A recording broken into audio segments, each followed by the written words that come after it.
تازہ ترین خبریں، اطلاعات اور تبصرے، پاکستان کے حالات و واقعات اور سیاسی صورتحال کا لیتے ہیں جائزہ۔ پاکستان میں موسمی درجہ حرارت نقطہ انجماد سے گر چکا ہے اور سخت ترین سردی ہے، برف باری ہو رہی ہے اور لوگ جو ہیں وہ تھر تھر کانپ رہے ہیں، اور تیرا وادی میں تو بیچارے بے گھر لوگ جو ہیں وہ کھلے آسمان تلے زندگی گزارنے پر مجبور ہیں۔ ایک طرف یہ صورتحال ہے اور دوسری طرف پاکستان میں سیاسی درجہ حرارت بہت زیادہ بلند ہو رہا ہے، اور اس سیاسی درجہ حرارت میں مزید شدت آنے کا خدشہ ہے، اور یہ حکمرانوں کے لیے کوئی اچھی بات نہیں ہے۔ کچھ خبریں امپورٹنٹ جو کہ اب تک میچور ہو چکی ہیں، اس کے بارے میں آپ کو آگاہ کرتے ہیں۔ سب سے پہلے تو یہ خبریں تو بہت ہیں، لیکن پہلی خبر جو ہے وہ ہمارے پاس ہے اسرائیل اور امریکہ کا، یعنی کہ پریزیڈنٹ ٹرمپ اور نیتن یاہو کا جو بورڈ انہوں نے بنایا تھا اسرائیل سے متعلق، جسے بورڈ آف پیس کا نام دیا گیا ہے، وہ تنازع ابھی شدت اختیار کرتا جا رہا ہے، اور پاکستان میں بھی اب معاملات آہستہ آہستہ کھل کر سامنے آ رہے ہیں اور مزاحمتی آوازیں بلند ہو رہی ہیں۔ اور پہلی آواز جو ہے وہ خیبر پختونخوا اسمبلی سے بلند ہوئی ہے، اور پاکستان تحریک انصاف کی وہاں پہ حکومت ہے۔ ایک قرارداد باقاعدہ طور پہ منظور ہو گئی، اور ایک صوبے کی طرف سے، ایک صوبے کے ایوان کی طرف سے یہ قرارداد کافی امپورٹنٹ ہے، اور اس میں کہا گیا ہے کہ ہر گاہ کے یہ ایوان مرکزی حکومت کی ایما پر امریکہ اور اسرائیل کے بنائے گئے بورڈ آف پیس میں پاکستان کی شمولیت کے فیصلے کی مذمت کرتا ہے اور یکسر مسترد کرتا ہے،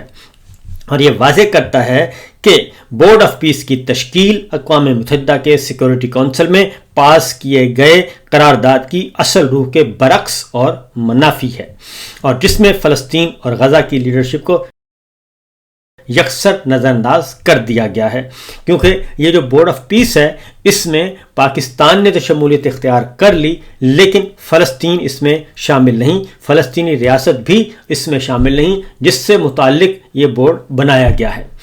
اور اس میں کہا گیا ہے کہ فلسطین اور غزہ کی خود ارادیت اور آزاد اور خود مختار فلسطینی ریاست کے قیام کے مطالبے کے حق کو بھی پس پشت ڈال کر اسرائیل کے مذموم عزائم کو تقویت دینے کی ایک سازش ہے، اور امریکہ کی سربراہی میں جو کہ اسرائیل کے مظالم کا حمایتی ہے، اور کئی بار اقوام متحدہ کے سلامتی کونسل میں غزہ جنگ بندی کی قرارداد کو ویٹو کر چکا ہے، اور اسرائیل اور فلسطین کے بارے میں دوہرا معیار رکھا گیا ہے، اور اسرائیل کی انسانیت سوز مظالم کے اوپر ناجائز حمایت جاری رکھی، اور یہ بورڈ آف پیس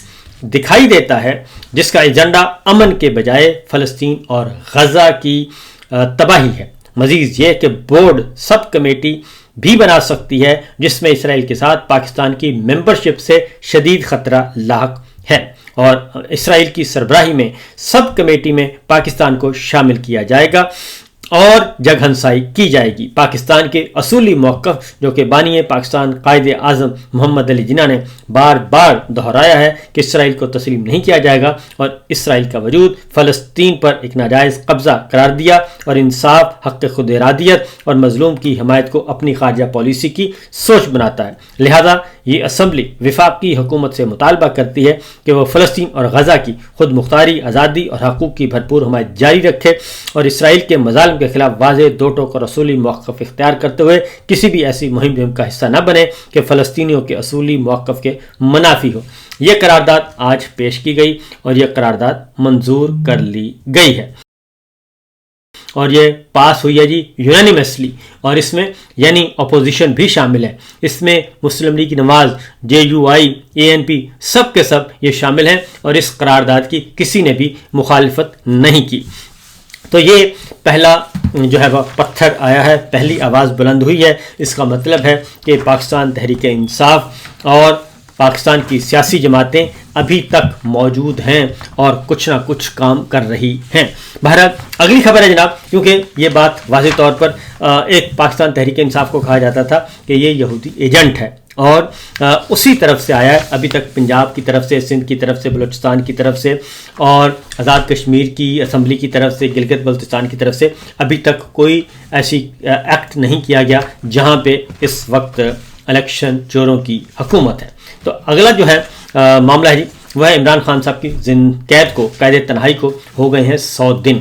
قید تنہائی کو 100 دن ہو گئے ہیں، غیر انسانی سلوک کیا جا رہا ہے، اور اس کے سلسلے میں پاکستان میں مکمل سینسرشپ عائد ہے، لیکن پاکستان سے باہر عالمی میڈیا اس کے بارے میں آواز اٹھا رہا ہے۔ اور برطانوی اخبار انڈیپینڈنٹ نے آج رپورٹ جاری کی ہے، اور انہوں نے واضح طور پر کہا ہے کہ عمران خان سے 100 دن ہو گئے ہیں ان کی غیر قانونی، غیر انسانی قید تنہائی اور جیل میں ان کے ساتھ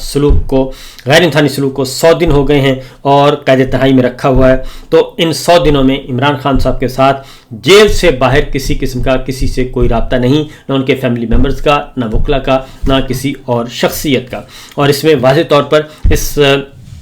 رپورٹ میں کہا گیا ہے کہ یہ رپورٹ 26 جنوری کو شائع ہوئی ہے جی، اور اس رپورٹ میں یہ کہا گیا ہے کہ پاکستان کی جو گورنمنٹ ہے وہ بین الاقوامی قوانین اور بین الاقوامی کنونشن کی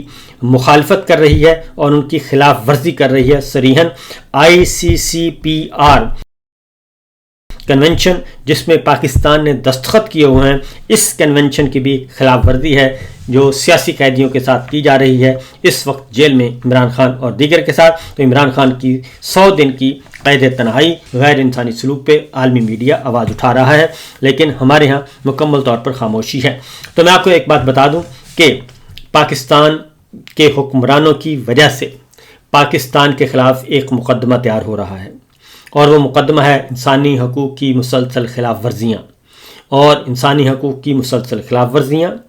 جمہوری آزادیوں کا قلقمہ اور میڈیا پر پابندیاں، آزاد عدلیہ کا خاتمہ، یہ سارے کے ساری چیزیں مل کر سیاسی کارکنان کو جیلوں میں ڈالنا، فوجی عدالتوں سے سیولین کا ٹرائل اور ان کو سزائیں سنانا، ظالمانہ سزائیں، یہ سارے کا سارا پلندہ یہ تیار ہو رہا ہے پاکستان کے خلاف، اور یہ اس کے ذمہ دار ہوں گے موجودہ حکمران سارے کے سارے، جو نہیں دیکھ رہے کہ وہ کیا کر رہے ہیں اپنے ذاتی سیاسی انتقام اور ایجنڈے کی تکمیل کے لیے۔ اور یہ تو چلے جائیں گے، انہوں نے جانا ہے،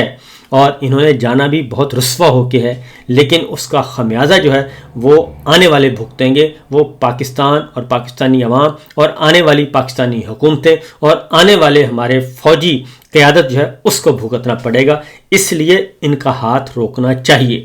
اور ان کو باز آنا چاہیے کہ وہ پاکستان کے لیے مسائل پیدا مت کریں، کیونکہ پہلے ہی پاکستان بڑی مشکل سے فیٹ اف سے نکلا تھا، اور جیسے ہی عالمی اسٹیبلشمنٹ کی، پریزیڈنٹ ٹرمپ کی، اسرائیل کی تمام ضرورتیں پوری ہو جائیں گی، وہ انہی حکمرانوں کی پشت پہ انہوں نے ٹھڈا مارنا ہے، اور ٹھڈا مار کے ان کو فارغ کر دینا ہے، اور اس کے بعد ان کا کوئی پرسان حال نہیں ہوگا۔ تو اگلا جو ہے جی سوال جی وہ ہے کہ سہیل آفریدی صاحب اس سلسلے میں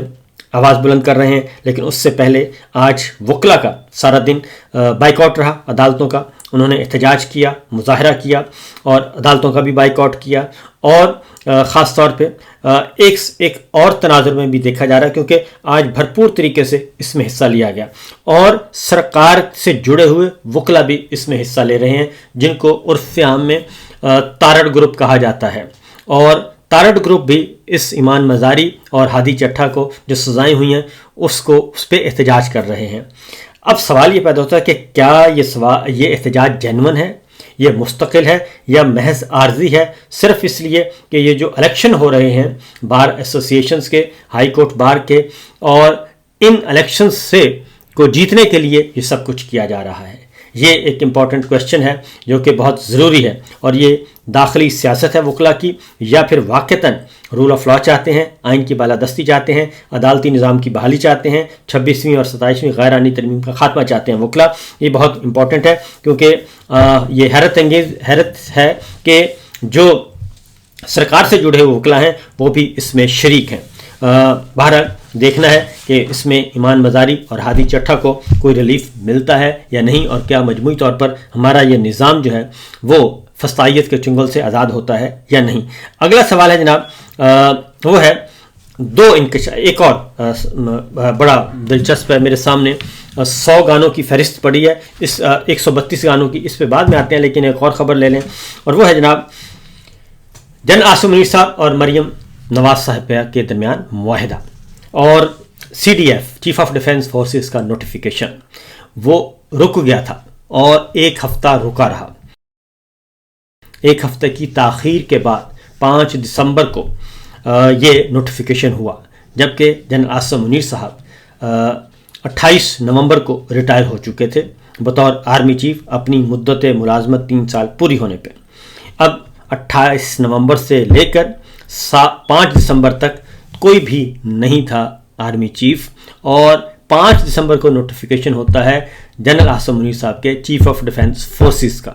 نئی ترمیم کے مطابق، غیر آئینی ترمیم 27 کے مطابق 7 دن کا گیپ موجود ہے۔ اور ان 7 دنوں کے دوران کیا ہوتا رہا، تو اس سلسلے میں رؤف کلاسرا صاحب نے بتایا ہے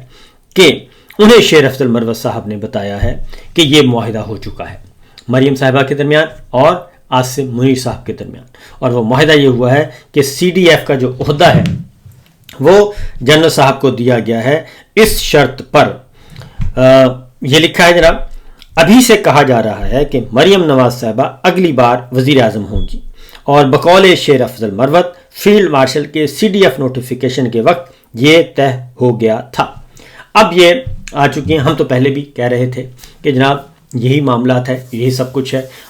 پہلے لندن معاہدہ تھا، اس کے بعد پھر یہ ایکسٹینشن سے پہلے مری میں ملاقات ہوتی ہے فیلڈ مارشل کی، مری کے بعد پھر لندن میں ہوتی ہے، پھر جنیوا میں ہوتی ہے، اور اس کے بعد مسلسل ملاقاتیں ہوتی ہیں۔ پھر ایک ملاقات رائیونڈ میں بھی، 1 یا 2 ملاقاتیں رائیونڈ میں بھی ہوئی ہیں جناب عاصم منیر صاحب کی نواز شریف صاحب سے۔ تو اس بیک گراؤنڈ میں اب یہ سوال آ گیا ہے کہ نوٹیفیکیشن اس میں سے پہلے یہ طے پا گیا، معاہدہ ہوا کہ اگلی بار وزیر اعظم مریم صاحبہ ہوں گی۔ تو اب اس معاہدے کے آنے کے بعد، اس خبر کے آنے کے بعد D G I S P R اس کی تردید کرتے ہیں یا نہیں کرتے، تو دیکھنا ہے کہ D G I S P R صاحب کب اس پہ آئیں گے اور اس کی تردید کر دیں یا تصدیق کر دیں، خاموشی اختیار کریں گے تو اس کا مطلب ہے کہ وہ تصدیق کر رہے ہیں کہ یہ خبر بالکل درست ہے۔ اب ایک اور ہے جی، آگے بڑھتے ہیں، اور وہ ہے کہ سہیل آفریدی صاحب میدان میں ہیں، اور انہوں نے بہت ہی ٹو دی پوائنٹ، کل انہوں نے سوات اور چکدرا اور مالاکنڈ میں جو پبلک مقامات پہ تقاریر کی، سیاسی جلسوں سے خطاب کیا، عوامی نمائندگی کا بھرپور حق ادا کیا۔ آج انہوں نے خیبر پختونخوا اسمبلی میں جو ہے فلور آف دا ہاؤس خطاب کیا ہے۔ فلور آف دا ہاؤس، اس میں انہوں نے بہت ساری باتیں بیان کر دی ہیں، اور اس میں انہوں نے بتا دیا ہے کہ یہ معاملہ اس طرح نہیں چلے گا۔ خیبر پختونخوا میں انہوں نے تمام تر اداروں کو روک دیا ہے، کور کمانڈر کو، آئی جی ایف سی کو بھی روک دیا ہے کہ وہ کسی بھی جرگے میں شریک نہیں ہوں گے، اور جو کچھ ہوگا اب تحریری طور پر ہوگا، آن دا ریکڈ ہوگا، اور زبانی کلامی اب کچھ نہیں ہوگا، کسی کو انگیج نہیں کیا جائے گا۔ آئی جی ایف سی اور کور کمانڈر اپنی سیاسی ملاقاتیں بند کر دیں، نمبر 1۔ نمبر 2 جو ہے حکومت کے ذریعے آئیں گے، قومی جرگہ بلانا ہے حکومت کے ذریعے ہوگا، یہ سب کچھ انہوں نے کر دیا۔ دوسرا انہوں نے کہا ہے وفاقی حکومت سے، انہوں نے کہا کہ وفاقی حکومت کا جو نوٹیفیکیشن آیا اس نوٹیفیکیشن کے مطابق انہوں نے آئی جی ایف سی اور کور کمانڈر پر بھی عدم اعتماد کا اظہار کر دیا ہے، اور ان کے خلاف منافرت پیدا پھیلائی ہے عوامی سطح پر، اور 24 رکنی کمیٹی کو بھی خطرے میں ڈال دیا ہے، اور اس لیے 24 گھنٹے کا الٹیمیٹم دیتے ہوئے انہوں نے کہا کہ اگر 24 گھنٹے کے اندر یہ نوٹیفیکیشن واپس نہ لیا گیا، یہ اعلامیہ وزارت اطلاعات و نشریات تارڑ کا وفاقی حکومت کا نوٹیفیکیشن واپس نہ ہوا، تو پھر وہ ایک جرگہ بھی بنائیں گے، آفریدی قبائل میں بھی جائیں گے، اور قبائلیوں کو سب کو اکٹھا کریں گے، اور اس میں لاہے عمل کا اعلان کریں گے۔ اب یہ ایسا نہیں چلے گا، اس لیے انہوں نے 24 آورز کا دے دیا ہے جی الٹیمیٹم۔ اگلی خبر ہے وہ ہے 132 گانوں پر پابندی لگا دی گئی ہے، اور اس میں ایک گانا نقدہ کوکا قیدی 804 بھی شامل ہے، اور ویسے تو یہ لسٹ میرے سامنے موجود ہے، اور یہ سارے گانے جو ہیں وہ ایک طویل عرصے سے یعنی کہ ہو رہے تھے، سنے جا رہے تھے، بجائے جا رہے تھے، سب کچھ ہو رہا تھا، لیکن اس بار 8 فروری کو چونکہ بسنت ہے، اور بسنت میں ان کا خیال تھا کہ نقدہ کوکا جو ہے وہ ہر جو ہے چھت پہ گونجے گا، لہٰذا نقدہ کوکا پر پابندی لگانے کے لیے انہوں نے 132 گانوں پر پابندی لگا دی ہے، اور یہ گانے بڑے مزے کے ہیں، اور پھر کسی وقت آپ کو اس کی تفصیل بتاؤں گا۔ اور اس طرح انہوں نے بہت سارے گانوں پر پابندی لگائی ہے، 132 گانے ہیں، یہ پوری لسٹ دوں گا میں آپ کو، تو تاکہ آپ بھی محتاط رہیں۔ فی الوقت اتنا ہی، اجازت دیجیے، اللہ حافظ۔